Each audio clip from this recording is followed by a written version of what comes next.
Welcome. What you are about to watch is not science fiction, and it is not folklore. It is a serious investigation into one of history's most compelling unresolved questions: the mystery of the Zodiac Killer, how the most dangerous cipher in history was finally broken. Across the world, in universities, research institutes, and field excavations, serious scholars are wrestling with evidence that does not fit the accepted story. Evidence that has been documented, measured, and peer-reviewed, and that still has no satisfying conventional explanation.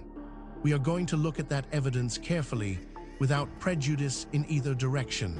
Not dismissing what is extraordinary, but not accepting it without scrutiny either. The truth, as always, is in the details. Between 1968 and 1969, a serial killer in the San Francisco Bay Area murdered at least 5 people, wrote taunting letters to newspapers, and sent 4 encrypted ciphers, daring police to decode them. The first was solved within a week by a schoolteacher. The second, the 340 cipher, resisted all attempts for 51 years. In 2020, a team of 3 amateur codebreakers finally broke it, and the Zodiac's identity is still unknown. The Zodiac Killer is not famous because of the murders alone. He is famous because he wanted to be. He wrote 21 letters to newspapers, mocked the police publicly, and told investigators his identity was hidden inside his ciphers. He was right that the codes were formidable. He may have been wrong that they would protect him forever. Now that the 340 cipher has fallen, 2 remain. The question that has haunted investigators for more than half a century still has no answer. Who was the Zodiac? This is where our investigation begins. Stay with us, because the further we go into the evidence, the more extraordinary it becomes.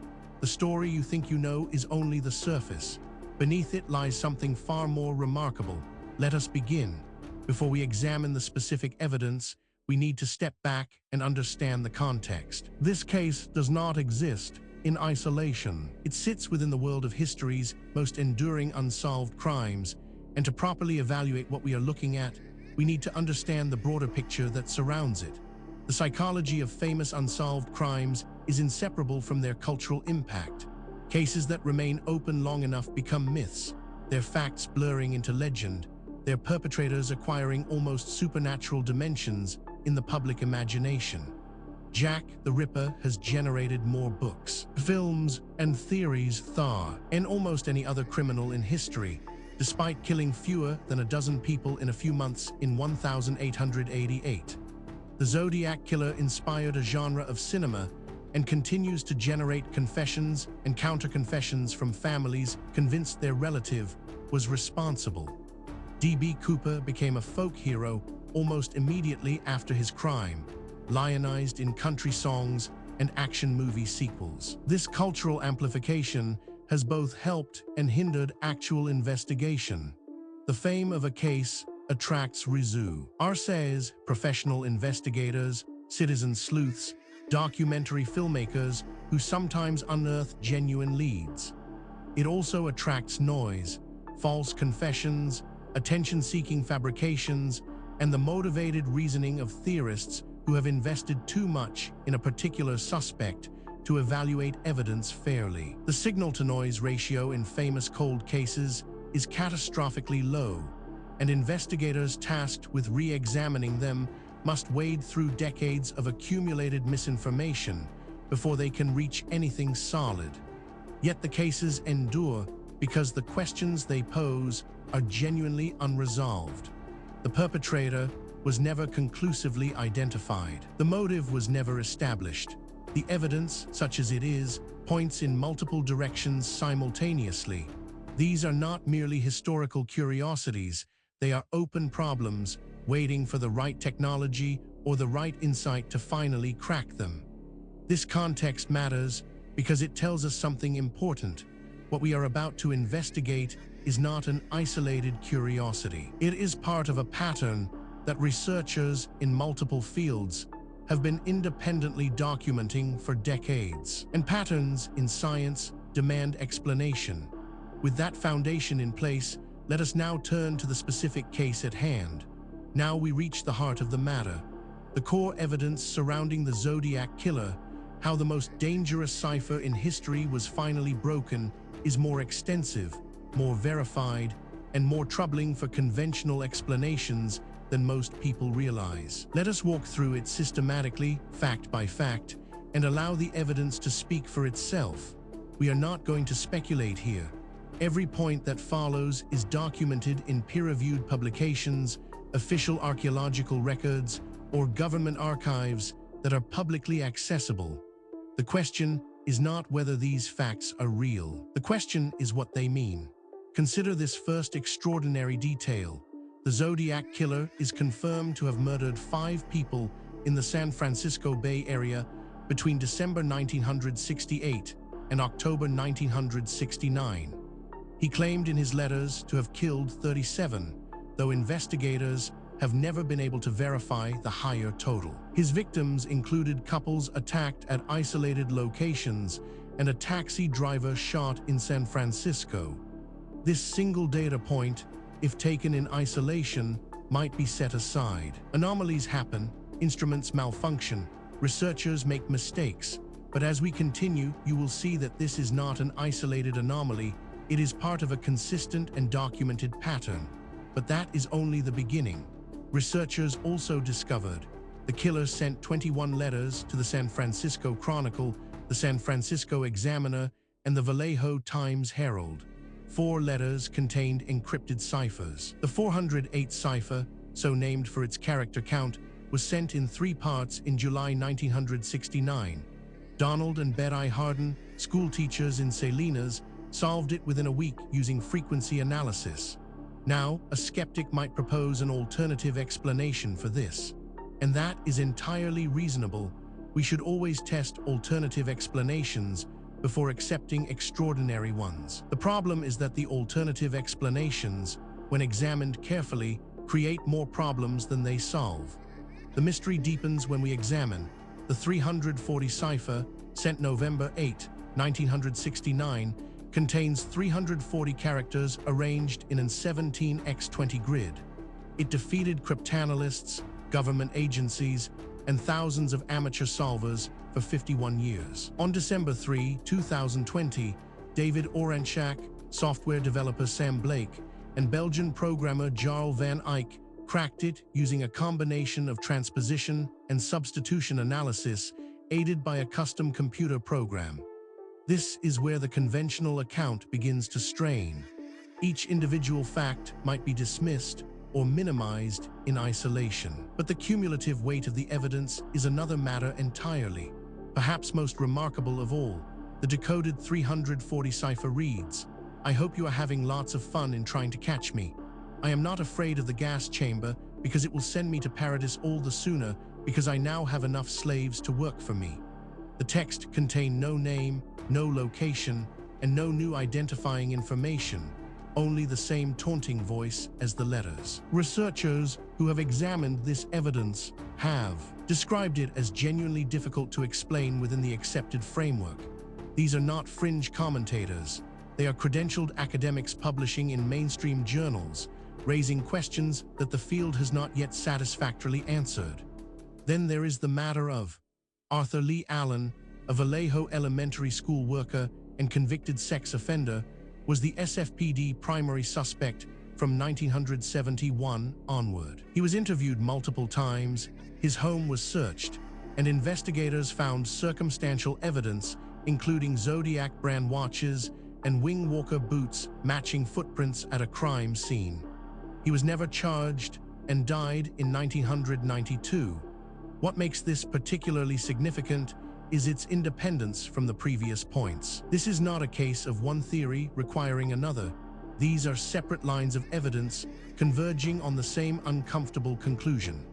Adding to the enigma is this finding: DNA extracted from the saliva used to seal Zodiac envelopes was profiled in 2002, and compared against Allen, it did not match. The same profile was tested against multiple other named suspects without a confirmed match. The profile remains in databases, but has not produced an identification. The Z13 cipher and Z32 Mount Diablo map cipher remain unsolved. Taken together, These facts form a pattern that cannot be explained by coincidence, misidentification, or methodological error. Each piece of evidence has been examined by skeptics. Each has been subjected to alternative explanations. And in each case, the alternative explanation falls short of accounting for everything that has been documented. We are left with a body of evidence that demands explanation and an accepted narrative that does not provide one. This is where serious inquiry begins. Now that we have established the evidence, we need to examine the theories that researchers have proposed to explain the Zodiac Killer, how the most dangerous cipher in history was finally broken. This is where the debate becomes most intense, because the theories reflect not just different interpretations of the same evidence, but fundamentally different assumptions about what is possible and what the past looked like. Understanding these theories is not just an academic exercise. Each one has been championed by serious researchers with genuine credentials, and each one captures something that the others miss. The truth, if it is ever established, will likely draw on elements of several. The first major explanation proposed by researchers holds that Arthur Lee Allen, the SFPD-owned prime suspect, remains the most thoroughly investigated candidate. Robert Graysmith's books named him explicitly. Allen wore a Zodiac brand watch, owned Wing Walker boots, had no alibi for the nights of the murders, and made statements to acquaintances about wanting to kill people. The DNA mismatch is the single strongest argument against him, though defense researchers argue the envelope DNA may not be the killer's. This interpretation has significant academic support and is backed by substantial evidence, but it is not without problems. Critics point out that it requires assumptions that go beyond what the evidence strictly supports, and that key predictions of this theory have not been confirmed by subsequent research. It remains contested, and the contest is productive. A rival school of thought argues that Lawrence Kane, identified by retired Officer Harvey Hines and author Lyndon Lafferty, matches a survivor's description and had documented connections to the geographic areas of the attacks. Kane suffered a head injury in 1962 that reportedly produced personality changes consistent with violent behavior. His supporters argue investigators fixated on Allen and never seriously investigated Kane. This theory is controversial and deliberately so. Its proponents argue that the evidence demands an explanation outside the conventional framework. Critics counter that extraordinary claims require extraordinary evidence, and that the evidence presented, while suggestive, does not yet meet that standard. The debate continues in peer-reviewed literature. Perhaps the most unconventional theory suggests that Richard Gaykowski, a San Francisco film editor identified by amateur researcher Blaine Blaine, is claimed by some to match audio recordings and the physical description. Gaykowski's background included work near the crime areas. Critics note that his candidacy rests almost entirely on circumstantial geographic connection and disputed voice comparison rather than forensic evidence. What is striking about this debate is not merely that experts disagree. That is normal and healthy in science. What is striking is the quality of the disagreement. Serious researchers, working from the same body of evidence, reaching genuinely different conclusions. That level of fundamental disagreement, when it persists over decades, is a signal that something important has not yet been understood. The question is not which of these theories is right. The question is whether any of them is right, or whether the truth is something that none of the current frameworks has yet been able to capture. The case surrounding the Zodiac Killer, how the most dangerous cipher in history was finally broken, does not rest on speculation alone. What distinguishes this investigation from pure mythology is the existence of documented, physical, verifiable evidence, material that has been examined by credentialed researchers and whose authenticity is not seriously disputed. What is disputed is its interpretation. Let us review the most significant documented evidence as objectively as possible. We are not going to cherry-pick the data that supports a preferred conclusion. We are going to lay out what exists and let you draw your own assessment. Physical evidence supporting this account includes the decoded 340 cipher, confirmed valid by the FBI on December 5, 2020, is the most significant development in the case in decades. Its decryption validated Oranchak's team's methodology and demonstrated that the remaining unsolved ciphers, Z13 and Z32, are likely genuine encipherments rather than hoaxes. If either contains a name or location, it remains hidden. This evidence has been subjected to independent verification. Skeptics have examined it. Alternative explanations have been proposed and tested. The data remains. The question of what it means remains open. Investigators have documented the DNA profile extracted from Zodiac envelope saliva is the most direct forensic evidence available. It eliminated Allen as a suspect and has not matched any other named individual. As consumer DNA databases grow, particularly GEDmatch and Family Tree DNA, investigative genetic genealogy of the type used to identify the Golden State Killer in 2018 may produce a familial match. This evidence has been subjected to independent verification. Skeptics have examined it. Alternative explanations have been proposed and tested. The data remains. The question of what it means remains open. On-site analysis revealed. Handwriting analysis of the Zodiac letters has been conducted by multiple forensic document examiners over 5 decades. No examiner has produced a universally accepted match to any named suspect. The killer's handwriting is distinctive but has proven resistant to definitive attribution, partly because the Zodiac may have deliberately disguised his natural writing style across different letters. This evidence has been subjected to independent verification. Skeptics have examined it. Alternative explanations have been proposed and tested. The data remains. The question of what it means remains open. Each individual piece of evidence might, in principle, be explained away. A single anomalous artifact might be misidentified. A single anomalous date might reflect contamination. A single anomalous eyewitness account might reflect misperception. The question is whether all of the evidence can be explained away, and whether the explanations required are more or less plausible than the evidence itself. When multiple independent lines of inquiry converge on the same conclusion, that convergence is the most powerful signal in empirical science. And that is exactly what we are seeing here. We have examined the history, the evidence, and the theories surrounding the Zodiac Killer, how the most dangerous cipher in history was finally broken. Now we need to ask the question that is sometimes overlooked in discussions of ancient mysteries. Why does this matter? What does it mean for us today? It would be easy to file this away as an interesting historical curiosity, a puzzle from a distant past with no bearing on our present lives. That would be a fundamental mistake. The questions raised by this case touch on issues that are directly relevant to who we are, where we came from, and what the human story actually looks like before the period covered by conventional history. The 340 cipher decryption in December 2020 was the first confirmed break in the case since the 1969 solution of the 408. The FBI formally confirmed the decryption's validity. Z13 and Z32 remain unsolved. The case is officially open with the SFPD, Napa County Sheriff, and Vallejo Police Department. Investigative genetic genealogy has not yet produced a familial match from the envelope DNA.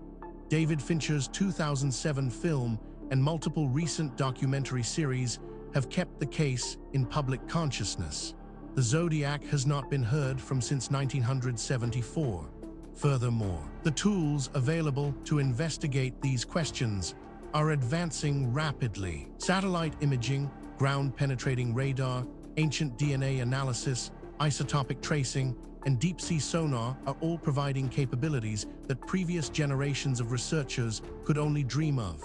Cases that were genuinely unresolvable 10 years ago are now open to new analysis, and the findings, consistently, are expanding rather than contracting the mystery. The investigation continues.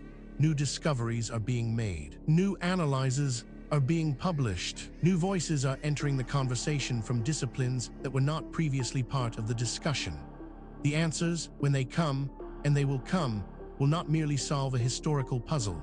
They will force a fundamental revision of assumptions that underpin our entire understanding of human history and human potential. We have now walked through the complete case of the Zodiac Killer, how the most dangerous cipher in history was finally broken from the historical record. Through physical evidence, across the competing theories, and into the modern significance of what remains unresolved. What the story of Zodiac Killer ultimately reveals is not just a historical puzzle. It is a mirror.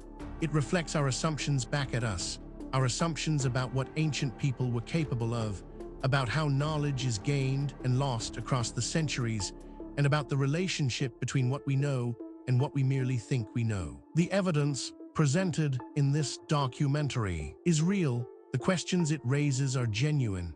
The debate among researchers is ongoing, and that is healthy. Science is not a set of conclusions. It is a process.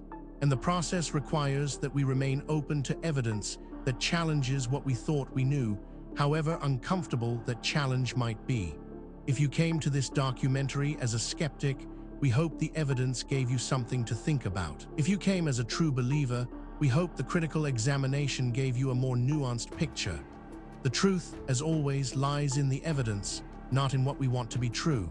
Thank you for watching. If this investigation sparked your curiosity, please subscribe to the channel.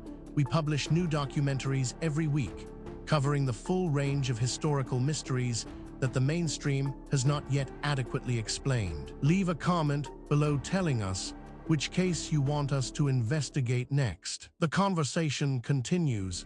The investigation never ends.